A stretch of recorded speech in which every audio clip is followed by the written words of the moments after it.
The first chapter of this story opened with a whisper in the dark corners of Ireland's Gangland. But behind the silence, there's an empire being built piece by piece, brick by brick. This is the story of the family's roots, their business dealings, and the brutal lengths they'll go to protect their empire. By 2022, the family wasn't just a small-time operation, shuffling a few ounces around West Dublin. They had become a global player, setting up an intricate network of coke routes, and their operations were no longer confined to the back streets of suburban estates. Their reach was expanding, quietly at first, then with growing certainty. If they needed to, they could bypass the Kinahan cartel's fractured infrastructure, and in doing so, they strengthened their grip on Ireland's underground drug market. This wasn't a group working out of a dingy warehouse or a forgotten flat anymore. This was a criminal network moving kilos of pure cocaine with military precision. From Spain to the Netherlands, through the bustling ports and hidden in the most unlikely of containers, the family's shipments flowed seamlessly, under the radar, and like the silent operators they are, they didn't leave a trace. At least, not one that could be traced back to them. The cocaine industry in Ireland is no longer just a business, it's an ecosystem. And within this ecosystem, the family has created a streamlined, organized operation that surpasses even some of the more notorious players before them. They've studied the habits of those who came before them, the Kinahans, the Hutch gang, and learned their lessons. They didn't make the same mistakes. They didn't rise to the surface too quickly. They knew the value of patience. The family's access to international routes wasn't just lucky. It was earned through connections and ruthless negotiation. Word on the street had it that their network had grown far more sophisticated than anyone realized. They had agents planted in key positions, drivers, middlemen, and enforcers who spoke the languages of the traffickers. They had learned the trade through blood, watching their older relatives deal in the aftermath of the Kinahan-Hutch War. Now they were setting up their own empire. They learned to work from the shadows, quietly outpacing the established players who were busy trying to rebuild in the wake of the Kinahan collapse. With ties in Spain, Morocco, Albania, and even parts of the UK, the family knew how to build the perfect criminal supply chain. They weren't just importing cocaine, they were facilitating the kind of international movement that would leave their competitors scrambling. The family's relationships with Albanian and Moroccan traffickers were integral to their rise. By connecting with traffickers who were left stranded after the Kinahan cartel fell apart, the family positioned themselves as a trustworthy middleman, a bridge between the top suppliers and the Irish demand for high-grade cocaine. These ties weren't just based on price, they were built on trust and a deep understanding of how the business operated. By mid-2021, they had received large shipments through routes that had been used for years by major players.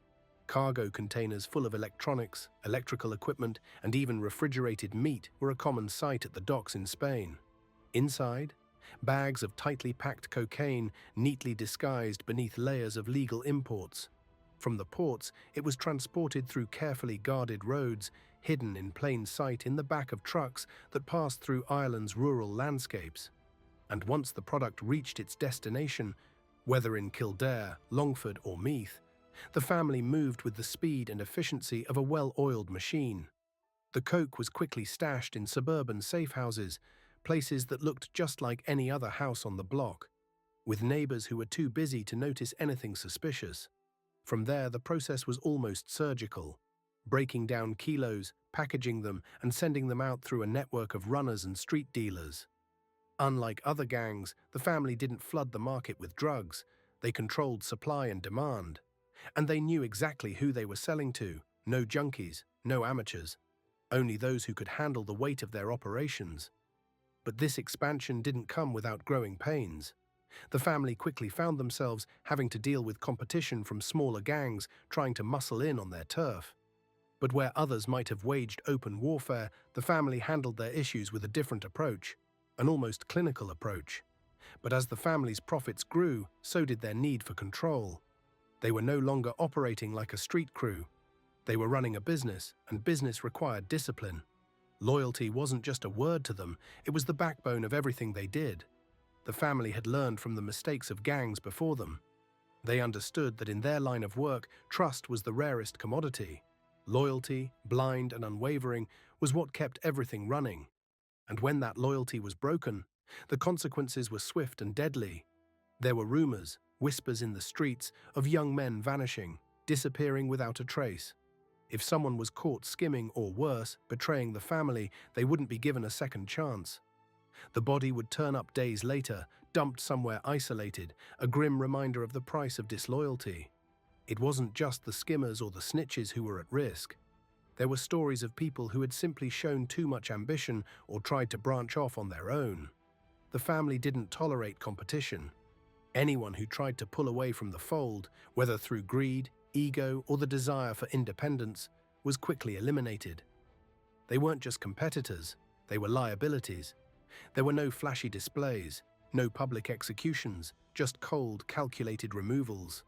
The family didn't need to make a spectacle of their violence. They understood that the more noise you made, the faster you fell. Silence was their weapon. The killings were as precise as their operations.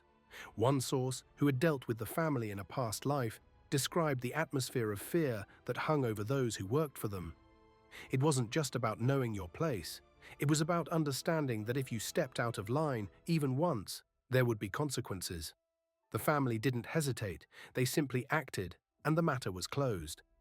The streets didn't talk about it, no one questioned it. And for those who were left behind to witness the aftermath, the lesson was clear. Loyalty was everything. If you couldn't uphold it, you didn't survive. While they moved drugs with precision, they also managed their internal issues with the same cold efficiency.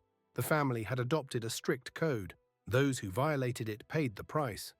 Sources close to the family speak of a chilling atmosphere of fear, but also respect. The threat of violence hung in the air like a silent storm. You could feel it, but it was always just out of sight. As the family expanded, rumors of killings started to emerge from the underworld. These weren't just the typical gangland murders, these were methodical, targeted executions. Sources claimed that even within their own ranks, betrayal was met with swift action. You might hear a rumor of a disappearance here or there, but no one ever confirmed it. The family knew how to keep their secrets. They kept their own house in order by ensuring that anyone who posed a threat was silenced before they could speak. For the police, this was a nightmare. There was no smoking gun, no eyewitnesses, no tapes. The family operated in shadows, and with each passing day, they grew more entrenched in Ireland's criminal elite.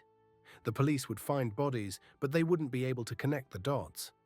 And by the time they did, the family would already be several steps ahead. By the time 2023 rolled around, the family's operations had expanded into multiple areas of Ireland.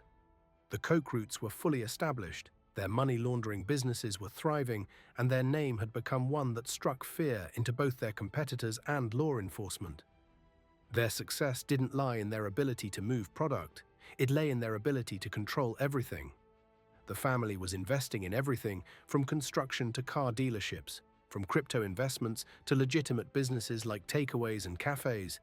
Each business was a front to launder money. Each success reinforced their empire. But the family didn't stop there. They had learned from the mistakes of others. Some say they had connections in South America, with direct links to drug cartels. If that was true, the family wasn't just planning for the next year. They were building something that would last for decades. A syndicate that could survive the storms of law enforcement, competition, and betrayal. As the authorities began to catch up, the family adapted. They tightened their operations, recruited ex-soldiers for security, and continued to diversify. They were ready for whatever came next, because they were always thinking 2 steps ahead. But the question remains, how long will they be able to keep this charade going? And how many more will fall before the family is finally brought down? In Part 3, we will uncover the dark side of the family's expansion. The brutal enforcers, the shadowy leadership, and the silent power that keeps this criminal empire running.